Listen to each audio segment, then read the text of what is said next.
김찬용의 다정한 미술관.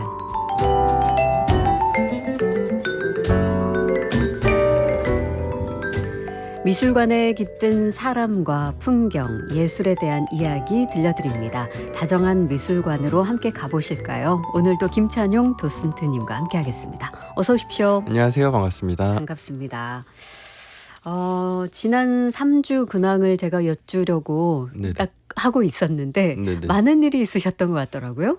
네. 그 3주 사이에 해외 일정 마치고 돌아와서 네. 지금 오히려 요즘에는 지역 전시도 좋은 전시가 많다 보니까 네. 지방에 있는 전시들도 계속 활동을 하고 있고요. 더불어 좀 생존을 위해 활동 영역을 넓혀보고자 생존을 위해서요. 네, 제가 문화예술 쪽 일하고자 하는 동료들이나 후배들 꿈꾸고 도전할 수 있는 그런 사업체를 만들어서 지금 한 4년 가까이 운영을 해오고 있는데 네. 거기서 요즘 캐대언의 시대 이러면서 국내 K컬처 이슈되면서 국립중앙박물관이 사랑받고 있잖아요. 맞습니다. 여기서 해마다 굿즈 공모전을 하고 있는데 거기에 저희하고 함께하는 이제 동료 중에 박은하 디자이너라고 예. 디자인에 되게 감각이 좋은 그 동료 후배가 있어가지고 같이 협업을 하면서 일을 하고 있는데 같이 내놓은 디자인이 또 이번에 선정이 되어가지고 축하드립니다. 네, 갑자기 예. 그 생산 유통업까지 발을 좀 넓혀보고 있다 보니까 정신없이 아. 지내다가 또 불러주셔서 찾아왔습니다. 아니 국중박에서 판매가 되는 굿즈. 맞습니다. 왜냐면 수상을 하셨기 때문에. 맞습니다. 요즘 진짜 거기 막 오픈런 한다고 하는 수준으로 워낙 네. 좀 예쁘고 미감 좋은 수공예 디자인이 많아서 다음에 기회 되면 그것도 아마 재밌는 컨텐츠가 될 것 같긴 합니다. 상반기만 해도 그 국립중앙박물관 굿즈샵 매출이 200억 넘었다고 기사 나온 걸 봤어요. 상반기에만 200억이요? 네네. 굿즈로만. 그쵸. 그게 미술관으로서는 엄청난 파워에 해당하는 와. 결과값이다 보니까 입가에 미소가 지어지시네요. 네, 저희도 어떻게든 얹혀가 볼 수 있지 않을까라는 기대를 가지고 공모에 도전했는데 네. 감사하게 예쁘게 봐주셔서 그러면 지금 그 가는- 굿즈가 어떤 굿즈인지도 좀 궁금하긴 하네요. 이게 이름은 수호 호랑 차임이라고 되어 있는데 오. 그 차임 문 앞에 다는 벨이 네네. 종. 예전부터 맞습니다. 네네. 그 문념 땡랑 소리 나는 그 종이 음. 액마기도 되고 집에 좋은 기운을 또 불러 넣어준다 하다 보니까 우리나라 그 호랑이 해태 이미지를 좀 이용을 해가지고 네. 자석 형태로 이렇게 붙일 수 있게 수공예로 저희가 제작하는 이제 디자인 상품을 만들었는데 네. 감사하게도 이게 그 공모도 당선되고 MD 추천이나 지금 판매 베스트 이런 데 올라 있어서 네. 관심 있으시면 뮤즈라고 그 판매 홈페이지 가보시면은 국립중앙박물관 판매 홈페이지 가시면은 아마 제일 그 첫 번째 페이지 쪽에서 찾으실 순 있을 겁니다. 굉장히 인기가 많은가 봐요. 예, 열심히 저희도 하고 있어서 네. 감사하게도 계속 더 어떻게 하면 또 좋은 디자인 공모가 계속 있어서 이게 누구나 도전이 가능하거든요. 그런가요? 예. 나도 한국적인 좋은 미감의 디자인이나 공예품에 대한 아이디어가 있다 하신다면 올해부터 이게 상하반기 공모가 2번 진행되는 거로 알고 있어서 워낙 인기가 많아서 그런가 봐요. 그렇죠. 네. 외국인들이 요즘 또 많이 오니까요. 도전을 해보시는 것도 재미있지 않을까 싶습니다. 네. 와, 호랑차임. 네. 네. 굉장히 아름답고 굉장히 귀엽기도 하고 그렇습니다. 네. 자, 아까 처음에 이제 그 근황 얘기해 주시면서 이런 좋은 소식도 있고 또 요즘에는 서울뿐만 아니라 지역에서도 다양한 미술 전시들이 있다고 또 설명해 주셨는데 오늘은 그래서 대구에서 이제 열리고 있는 전시 소개해 주신다고요? 네, 예전에는 사실 어쩔 수 없이 미술관 자체도 서울에 많이 몰려 있었고요. 아무래도 좀 사람이 많이 있다 보니까 서울에서만 좀 주요 대규모 전시가 열렸다면 그렇죠. 요즘에는 이것도 관광객 유치와 더불어서 지역에서도 지역 문화 활성화한다고 하면서 지역에서도 대형 좀 자금을 투자하는 큰 전시들이 많아지고 있는 것 같고요. 그래서 오늘 추천드리고 싶은 전시는 대구 문화예술회관에서 지금 이미 시작되어 있어서 네. 10월 25일까지 보실 수 있는 앤디 워홀 예술을 팔다라는 전시가 있는데요. 네. 보통 국내에서는 팝아트의 제왕, 팝아트 슈퍼스타 이런 식으로 소개되는 예술가이다 보니까 네. 만약에 근처 가실 일이 있으시다면 한 번쯤 보셔도 좋은 전시가 될 것 같습니다. 와. 그러니까 예전에는 그 지역에서 뭔가 그 관광객 유치하려고 페스티벌 같은 걸 많이 열었던 것 같은데 최근엔 또 부쩍 이렇게 어떤 굉장히 유명한 작가의 작품을 가져와서 그 국내 소비자들에게 그러니까 시민들에게 소개하는 전시가 꽤 많이 있는 것 같긴 하네요. 근데 그중에 앤디 워홀은 뭐 워낙 많은 분들이 다 알고 계시기 때문에 관심을 갖게 되실 것 같은데 이 전시에 우리 김찬용 도슨트가 또 직접 참여도 하시나요?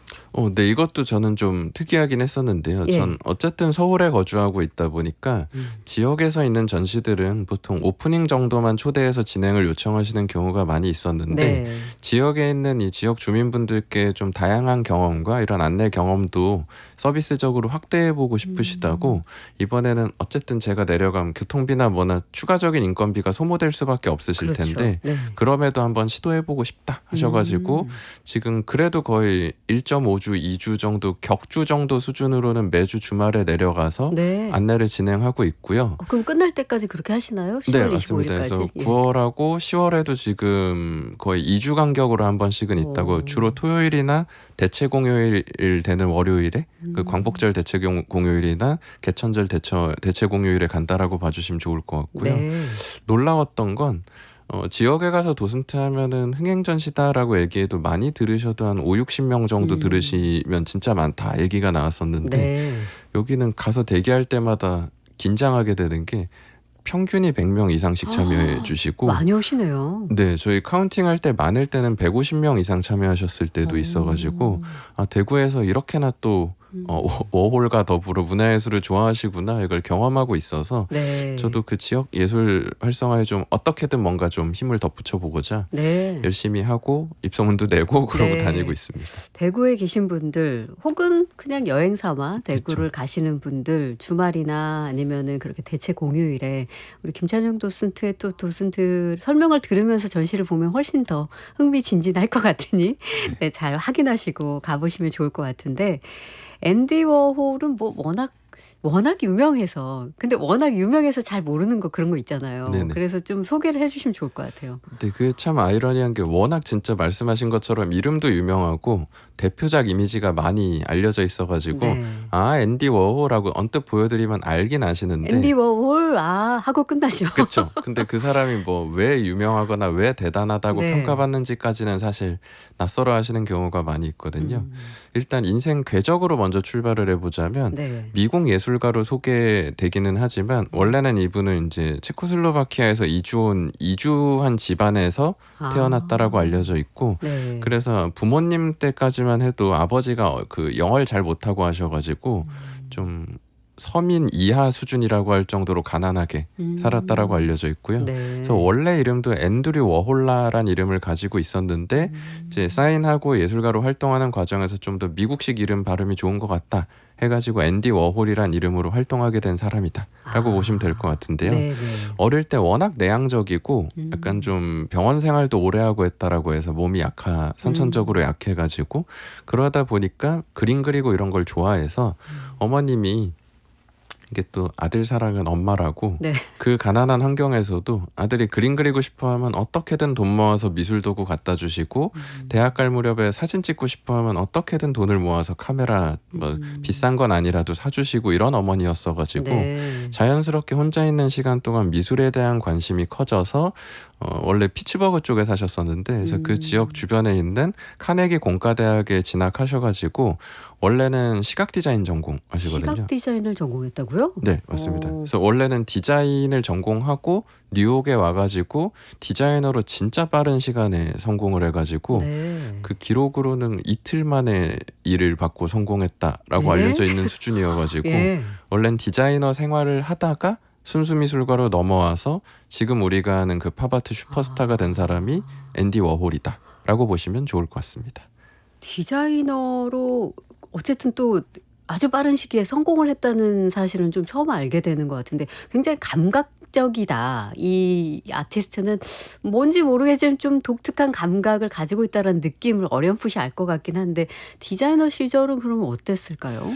실제로 예. 그 당시에도 똑같이 디자인 전공하고 마치 우리나라로 치면 서울상경 하듯이 뉴욕에 모이는 전공자들이 많았었다 보니까 처음에는 워홀도 그때 대충 그 다큐멘터리에서 뭐 200유로 남짓하는 큰 돈을 못 모아가지고 네. 졸업한 지 2주 만에 친구하고 이제 뉴욕 와서 작은 이제 디자이너들 모여 사는 방에 일단 들어가서 살기 시작한 거죠. 그래서 동료들은 보통 한 뭐 1, 2년 길게는 5년씩도 처음 일 받는데 걸린 동료들도 있었다라고 하는데 이 사람이 아마 철두철미한 사람 같아서 포트폴리오를 미리 딱 자기 그 손재주나 특성에 보이는 걸 다 준비해 놨다가 뉴욕에 딱 떨어지자마자 주요 디자인 회사나 잡지사에 다 뿌리고 다녔다고 하더라고요. 네. 근데 이게 또 해안 좋은 사람이 있다 보니까 그중에 글래머랑 그 매거진 잡지 편집장이 딱 우연히 포트폴리오를 보고 이 친구 거 감각 좋네 해가지고 좀 불러봐요 해가지고 뿌린 지 다 다음 날 이제 초대를 받아가지고 네.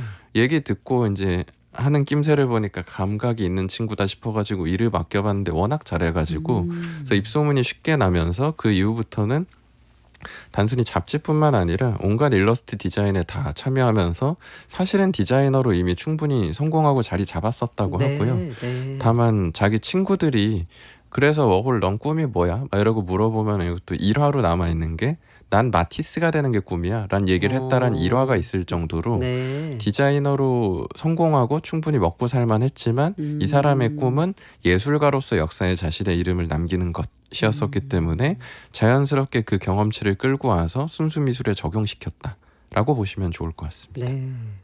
굉장히 스마트한 맞습니다, 사람 맞습니다. 같다는 생각이 들어요. 되게 네. 전략적이기도 하고 그리고 뭐 물론 능력과 감각을 가지고 있었기 때문이겠지만 앤디 워홀의 작품이라고 하면 이제 가장 머릿속에 딱 떠오르는 게 그 캠벨.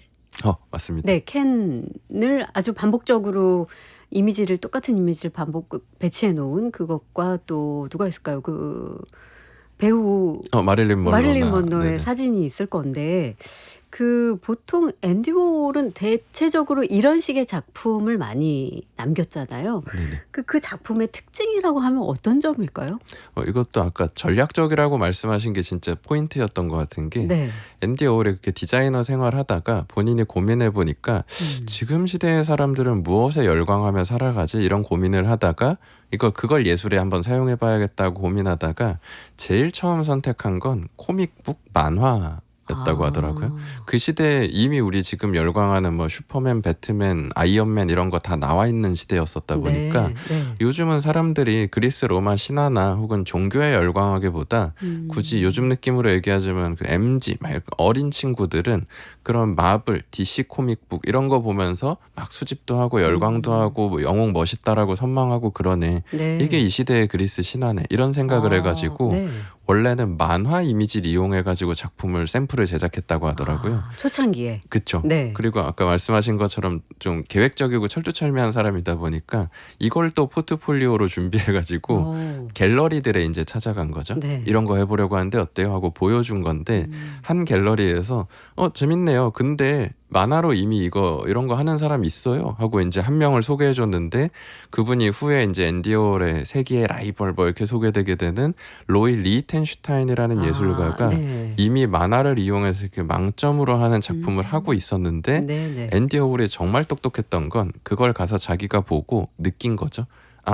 이거 퀄리티가 너무 좋다. 지금 내가 만화로 해봤자 이 사람을 따라갈 수는 없다. 그쵸. 만약 이대로 흘러가면 내가 잘해봤자 약간 2인자처럼 예를 들어 우리가 피카소는 아는데 브라크는 잘 모르고 반고흐는 아는데 뭐 피사로나 고갱은 조금 낯설게 느끼시거나 네. 이런 것처럼 네.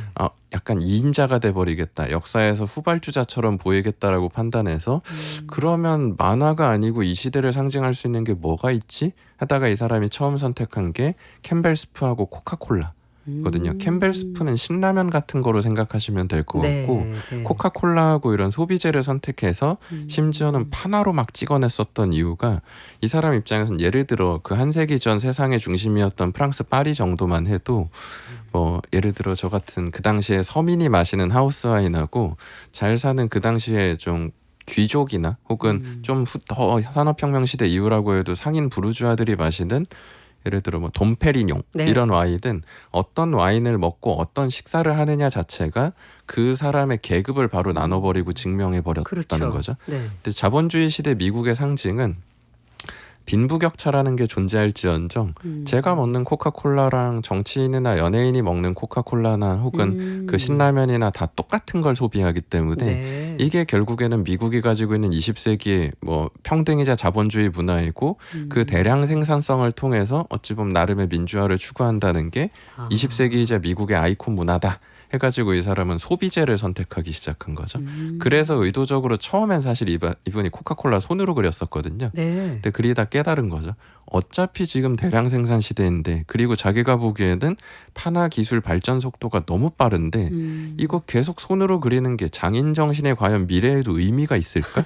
그리고 이런 시대라면 오히려 생산되는 예술이 맞지 않을까? 라고 판단을 해서 네. 자기 작업실을 아예 이제 팩토리, 공장이라고 이름 붙여버리고 어. 조수시켜서 막 찍어내기 시작한 거죠. 네. 그 기존의 그 아티스트들의 작업 방식과는 그 틀을 완전 깨버리는 방식으로 새롭게 개척을 했다 이렇게 볼 수도 있겠네요. 네, 그러니까 맞습니다. 그렇게 보면은 그 이 앤디 워홀의 작품이 사실은 이제 소비재를 이제 주제로 삼으니까 굉장히 쉽게 느껴지기도 하고 그리고 예술이라는 영역이 굉장히 고매하고 막 어렵고 막 이렇게만 느꼈었던 관객이나 소비자들이 그 문턱을 좀 낮춰준 것 같은 그런 느낌도 받기도 하거든요. 그런데 그 이런 소비재뿐만 아니라 이제 사실은 유명한 인물을 또 사용하기도 했단 말이죠. 아까 영화배우 같은 그 유명한 가수. 이것도 같은 맥락으로 이해할 수 있는 건가요, 그러면? 맞습니다. 처음에 그 소비재에서 점점 확장되고 연장선으로 가면서 시대의 그럼 아이콘은 무엇이냐. 그러니까 이 사람은 이 시대에만 어찌 보면 20세기를 상징할 수 있는 것은 무엇이냐. 예를 들어 르네상스 시대를 상징할 수 있는 것, 중세 시대를 상징할 수 있는 것, 뭐 종교가 됐든 아니면 뭐 나폴레옹 시대엔 나폴레옹이 됐든 이런 식의 어떤 시대의 아이콘들이 있다면 이 시대엔 그게 뭐지? 라고 고민을 해본 거죠. 근데 이 사람이 느낀 좀 특이 영상은 그땐 이제 뭐 컬러 TV가 좀 보급되면서 영화가 막 퍼져나가고 대중이 소비하기 시작한 시대이다 보니까 그 한 세기 전까지만 해도 카메라라는 게 뭐 이제 막 음판 이제 젤라틴 인쇄술 발전해 나갈 무렵의 시대였었다 보니까 그때까지만 해도 보통 초상화나 뭐나 이런 거 다 화가들에게 의뢰를 해서 그렇죠. 결국 이미지로 남을 수 있다는 건 그 시대의 최고 권력자의 상징이었다는 거죠. 네. 그러니까 중세 시대에는 뭐 예수님 성인이 그려질 수 있었고 뭐 귀족의 시대에는 루이 14세든 아니 뭐 산업혁명이나 시민혁명 시대 이후에는 황제 나폴레옹이든 귀족이든 이런 대상만 그려질 수 있었다면 카메라 기술이 발전하기 시작한 다음부터는 이제 대중들은 미술관은 오히려 지루하고 고루하다고 안 가고 영화관이나 TV에서 이미지를 소비하다 보니까 네. 냉정하게 얘기하면 사실 연예인은 이게 지금은 선망받고 되게 어찌 보면 공인처럼 사랑을 받지만 과거에 따지면은 광대처럼 취급받을 수도 있었던 게 네. 과거 진짜 뭐 19, 18세기 이전에는 그렇죠. 네. 그 연예인이었다라고 오히려 볼 수도 있는 건데 그들이 이제 미디어 기술의 발전 때문에 많이 등장하고 많이 가꿔지고 사랑받기 시작하니까 대중은 더 이상 이제 왕이나 권력자를 선망하는 것보다 TV에서 사랑받고 박수받는 이들을 선망한다라고 생각을 한 거죠. 네. 그래서 이 사람이 처음에는 연예인을 판화 같은 거로 찍다가 나중엔 인터뷰라는 잡지까지 아예 출간을 해가지고 거기에 일반인에 해당하는 사람도 인터뷰로 해서 막 섞어 넣기 시작하고요. 네. 나중엔 자기도 찍고 그냥 누구도 모를 만한 자기 친구도 작품으로 막 제작하기 시작하거든요. 이런 게 워홀이 대단하다라고 얘기를 하는 게 이 사람은 예견을 했다는 거죠. 카메라 자기가 좀 써보다 보니까 예전에 손기술은 연마해야 되다 보니까 모두가 다빈치 반고흐가 될 수는 없으니 그렇죠. 이미지는 선택된 사람들만 받을 수 있었는데 네.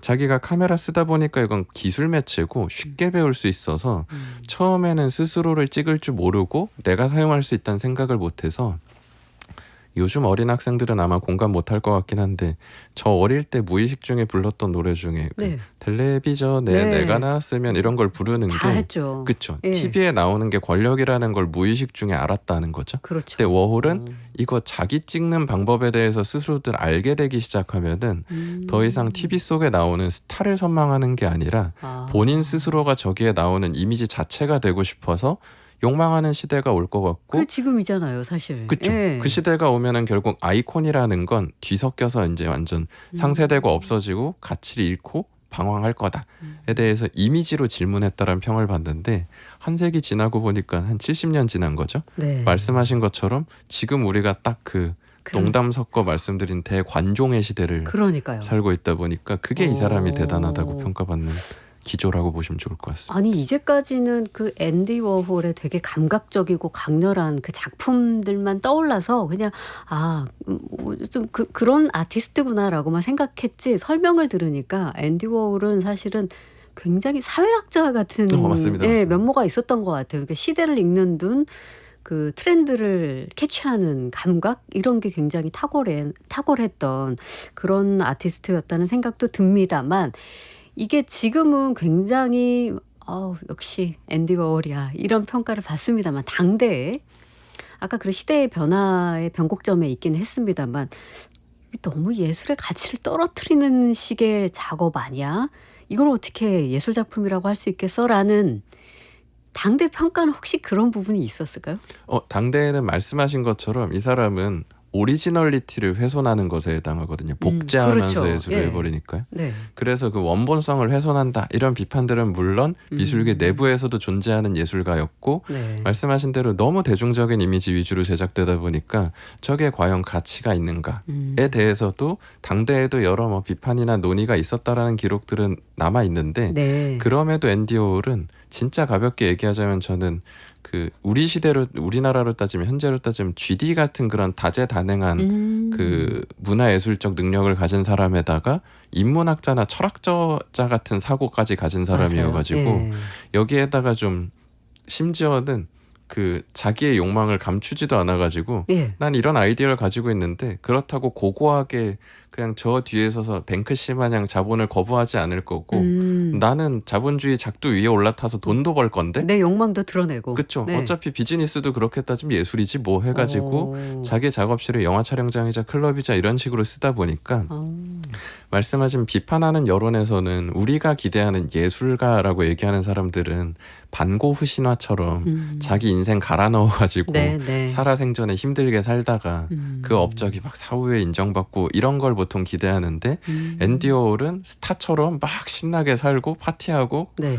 뭐 자기가 작품 제작하지도 않고 그거 팔아서 엄청난 돈을 벌고 네. 이러다 보니까 그 당시 예술계에서는 좀 불편해하는 시선도 있었지만 약간 이단아 취급을 받았을 수도 있겠습니다. 그쵸. 네. 근데 지금은 오히려 뭐 최근 이슈 있었던 데미안 허스튼이 뭐니 하는 예술가들도 다 사업체 형태로 예술 공간을 만들어서 조수들이나 직원들 통해 작품을 막 만들고 있기 때문에 네. 그게 요즘엔 오히려 하나의 새로운 트렌드가 되어버린 거죠. 그러니까 도제공은 이미 다빈치 시대부터 제자 막 양성해서 같이 그리고 이런 건 있었는데 네. 이렇게 적극적으로 사업체처럼 한 거는 앤디 워홀이 좀 상징적이다라고 할 수 있죠. 자본주의 시대의 그 예술의 작업 방식의 변화의 그 가장 앞에 섰던 사람이 앤디 워홀이 아닌가 싶습니다. 저희가 음악 듣고 와서 계속 이야기를 나눠보면 좋을 것 같은데 이 시대의 아이콘이었었던 영국의 싱어송라이터 중에 데이빗 보이의 우상이 또 앤디 워홀이었다고 하거든요. 그래서 데이빗 보이는 앤디 워홀에게 헌정하는 노래를 만들었고 또 그 뉴욕의 앤디 워홀 팩토리에서 이 노래를 직접 들려주기도 했었다고 하는데 반응은 그닥 좋지 않았었다고 합니다. 정작 앤디 워홀이 마음에 들어 했던 것은 데이빗 보이의 그 독특한 신발이었다라는 재밌는 일화가 있는데요. 자, 어떤 곡이었을지 좀 궁금해지잖아요. 데이빗 보이가 앤디 워홀을 위해서 만들었던 바로 그 곡. 데이빗 보이의 앤디 워홀 듣고 오겠습니다.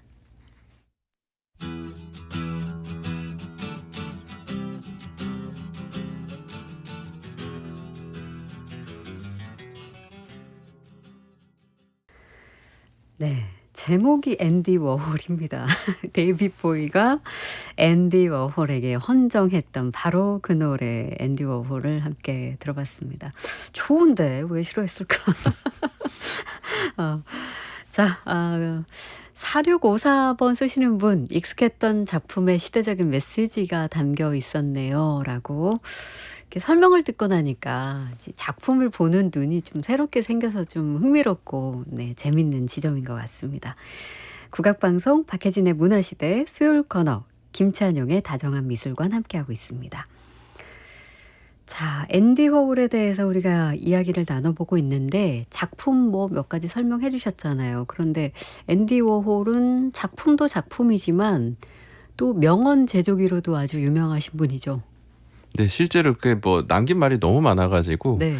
이건 혹시 관심 있으시면 요즘 OTT가 워낙 잘 돼 있다 보니까 그 뭐 직접 얘기하면 뭐하니까 그 네. 우리 제일 많이 쓰는 OTT 들어가시면은 거기에 앤디 워홀스 다이어리, 앤디 워홀의 일기라고 검색해 보시면은 다큐멘터리요? 8부작 다큐일 겁니다. 워홀이 했던 말들 이용해가지고 아, 그래요? 그 인터뷰하고 그 말들로 가득 채워진 다 보시면 뭐 한 얼추 6시간 이상은 걸리시긴 할 텐데 네. 그거 보시면 진짜 다양한 이야기를 했는데 그걸 듣다 보면 종종 소름 돋는 게 오.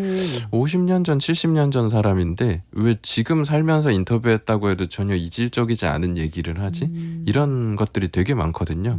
그 중에 이 사람 명언 중 요즘에 오히려 많이 조명되고 있는 그 말 중 하나가 네. 미래에는 누구나 자신이 원하면 15분간은 세계적으로 유명해질 수 있는 세상이 올 거다 예. 라는 말을 남겼는데 네. 저희가 음악 듣기 전에 뭐 농담 섞어 대관종 시대라고 말씀드렸지만 예언했네요. 그죠. 요즘 뭐 그 대중적 유튜브 용어로는 뭐 어그로 끈다라고 얘기하는 것처럼 네. 요즘에 진짜 썸네일이든 뭐든 좀 자기 관심 받고 싶으면은 그게 좋은 관심이든 나쁜 관심이든 이미지의 중심에 서는 거는 누구나 도전하면 가능한 시대다라는 것에 대해서 이 사람은 이미 한 세기 전에 그 기술 발전을 보면서 예상을 해버렸다는 네. 거죠.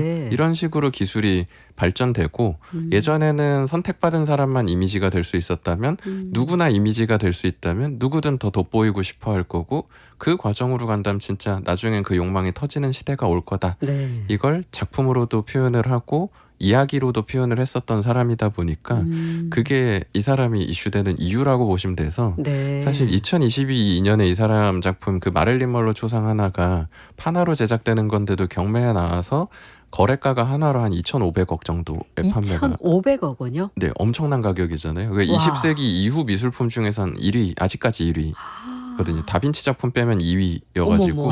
다빈치 다음이라고요? 그쵸. 그게 이제 대중 입장에서는 아니 다빈치 거는 단 하나밖에 없는 오리지널 이기라도 하지. 그러니까요. 예. 이 사람은 그렇게 작업실에서 조수들하고 같이 혹은 조수들 시켜서도 만든다면서 왜 이 가치를 부여하지? 라고 네. 생각하셨을 때 혹시라도 앤디 워홀전 가서 어머 이 노란색은 인류 역사상 없었던 노란색이야 막 이러고 보면은 예.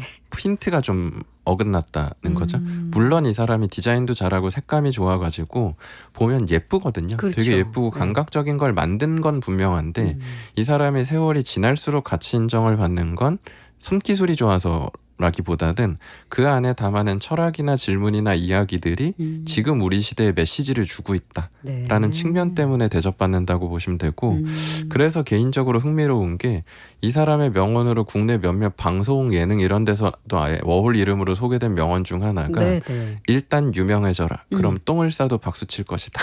라는 명언이 야, 이 시대에 딱 맞는 말이다 하면서 방송에까지 활용이 어머. 됐었거든요. 근데 진짜 이런 말 했어요?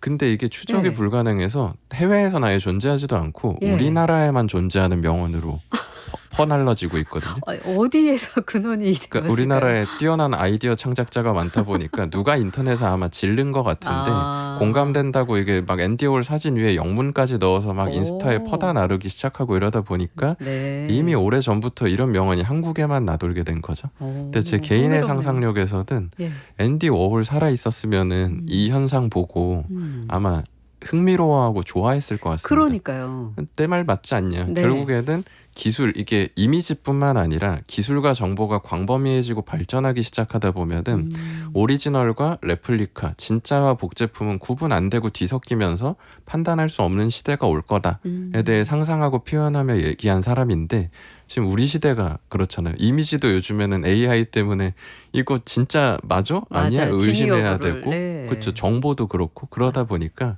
그게 이 사람이 대단한 뭐 점이다라고 생각해 주시면 좋을 것 같습니다. 그렇군요. 아니 이 앤디 워홀에 대한 이야기를 알면 알수록 굉장히 새로운 아티스트로 다가오는데 지금 뭐 이런 수많은 예언과 명언들을 남겼을 뿐만 아니라 작품도 뭐 마찬가지지만 영화를 만들기도 했더라고요.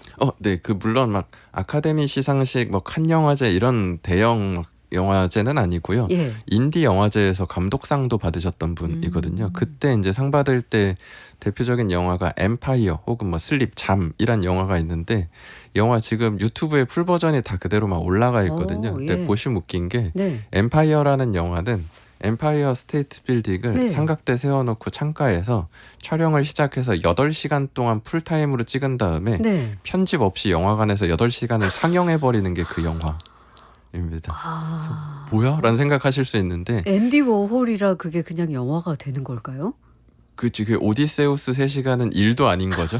근데 이게 다르게 봐주셔야 되는 게 네. 무편집이라고 말씀드렸잖아요. 예. 그럼 거기 가서 앉아서 보고 있다 보면은 해가 점점 지기 시작하고 밤이 되면은 엠파이어 스테이트 빌딩이 마치 크리스마스 트리 켜지는 것처럼 땡땡땡땡땡 불이 켜지면서 그렇죠. 밝아졌다가 네. 다시 이제 해가 뜨면은 그 불들은 꺼지고 배경이 밝아지면서 끝나게 되어 있는데요. 아. 요즘 예를 들어서 그 디지털 캔버스 뭐 이런 거 해가지고 구매하시면 집에다가 그냥 TV 같은 모양의 액자돼 있는데 네. 거기에 뭐 반고 그림을 틀어놓을 수도 있고 종종 좀 디테일한 데는 반고 막 꽃이 피어나는 형태로 맞아요, 움직이는 맞아요. 미디어 아트로도 집에 인테리어 할 수 있고 네. 그런 것들이 요즘 기술적으로 나오고 있잖아요.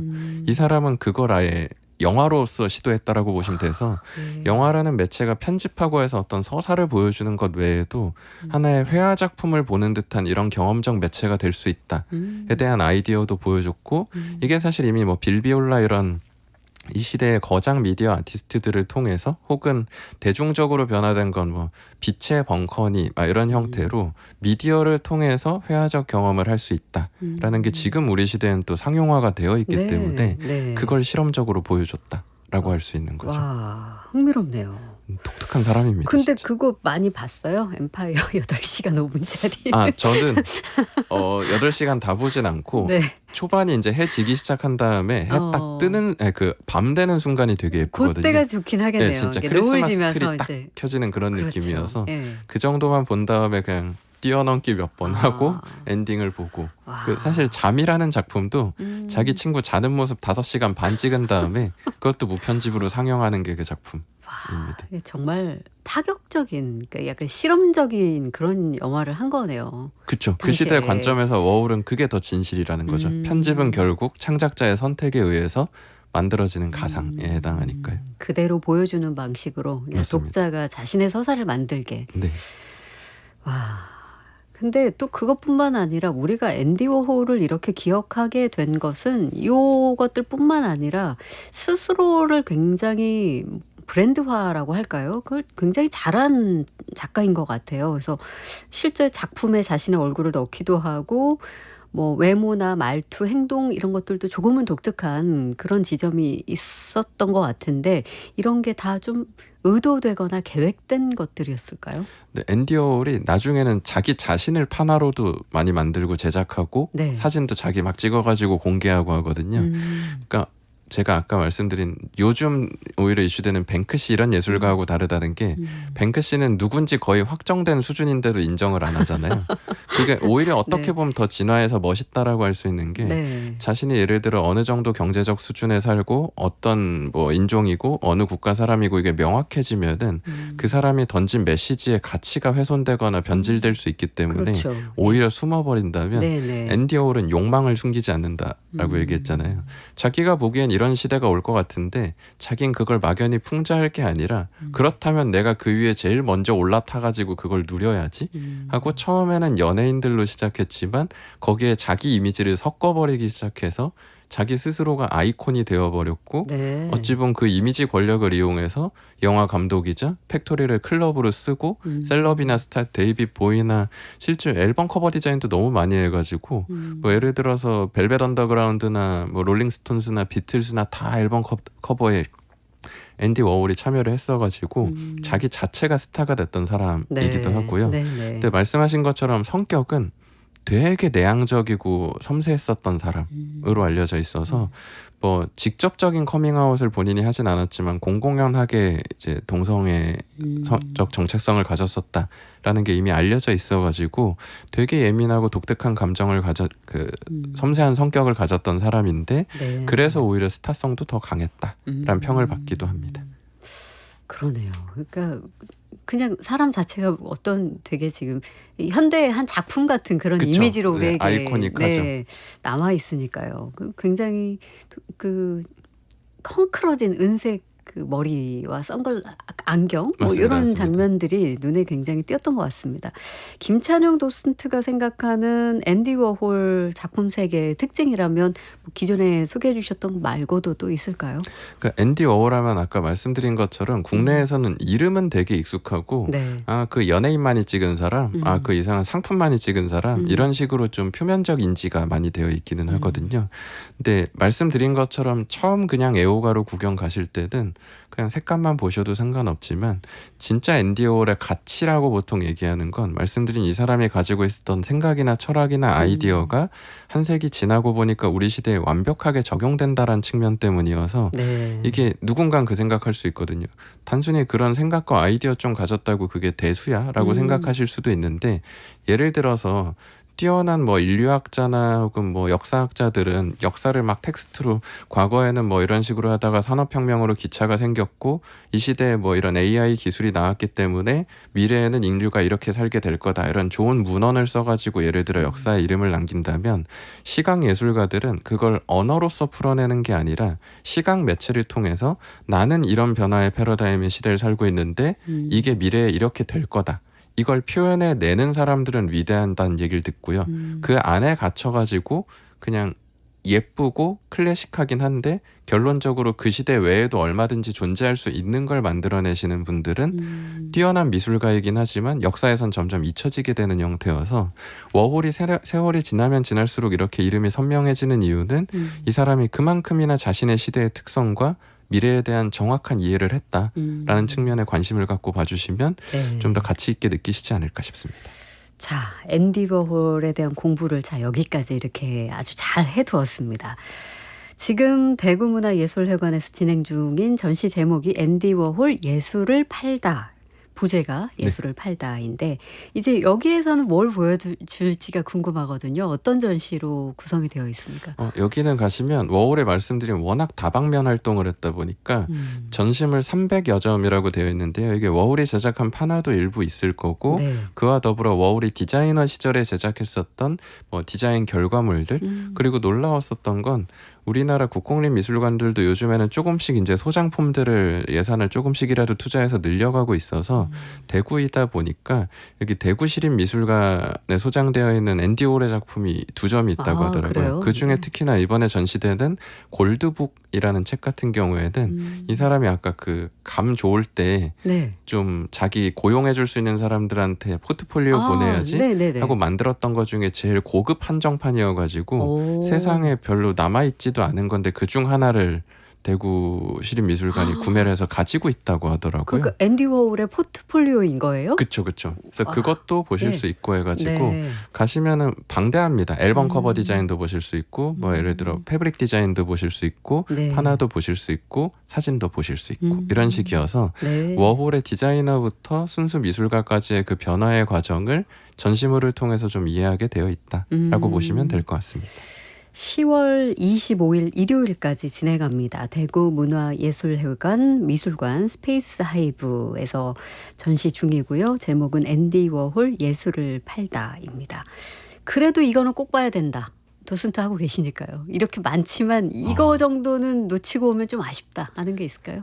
개인적으로는 가셨을 때 저는 학예사 큐레이터의 큐레이팅도 되게 중요하다고 생각하거든요. 네. 중간에 거대한 바나나가 하나 새겨져 있는 방이 있을 거고요. 거기 들어가면 신나는 음악과 더불어 미러볼이 막 반짝이고 클럽처럼 돼 있을 거거든요. 네. 그 방 주변에다가 앤디 워홀이 직접 디자인한 앨범 커버들이 이렇게 붙어 있을 건데요.